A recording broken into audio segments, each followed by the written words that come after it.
Accordo raggiunto al Ministero del Lavoro sulla cassa integrazione straordinaria per i lavoratori dello stabilimento Italcementi.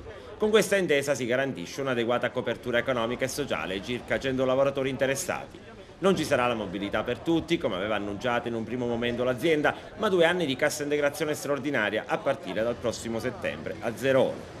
E abbiamo sentito il parere del rappresentante degli operai all'uscita del turno di lavoro. Ma come giudicate intanto questo accordo raggiunto in linea generale, in linea di massima?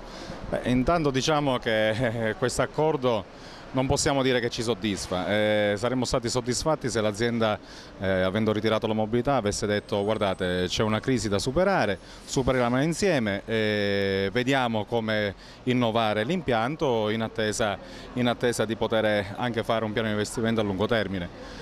Certo, l'accordo del ritiro della mobilità e dell'attivazione della cassa integrazione ci salvaguarda dal punto di vista diciamo economico più che lavorativo. Noi sicuramente ora a giorni, sono nei primi giorni di settembre, avremo altre interlocuzioni con l'azienda in modo da capire esattamente cosa ci aspetta per il futuro. Una cosa è certa, che noi non vogliamo vivere di assistenzialismo, noi vogliamo lavorare, vogliamo produrre e vogliamo essere attori partecipi di questa fuoriuscita da parte del nostro territorio da questa crisi che ormai ci assale da molti anni.